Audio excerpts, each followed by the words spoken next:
राधे राधे महाराज जी। महाराज जी, कर्म और भाग्य में क्या अंतर है? उसी को एक ही बात कहते हैं। जो हमारे भाग्य में कर्म के परिणाम रूप रचना लिखी गई है, जिसे प्रारब्ध कर्म कहते हैं, वही भाग्य है। और नया कर्म जो करते हैं वो क्रियमाण है। जो संचित जमा है उन्हें संचित कर्म कहते हैं। कर्म तीन प्रकार हुए: संचित कर्म, प्रारब्ध कर्म और क्रियमाण।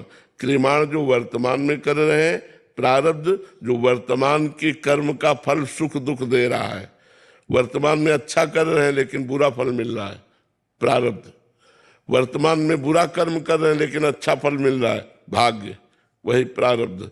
जिस समय तुम्हारे भाग्य से पुण्य कर्म का फल नष्ट होगा और वर्तमान का पाप कर्म, पूर्व का पाप कर्म जुड़ेगा, उस समय तुम्हारा पतन हो जाएगा, नाश हो जाएगा, तुम्हारा महान दुख, विपत्ति, संकट में फंस जाओगे। इसलिए बहुत होश में चलना चाहिए।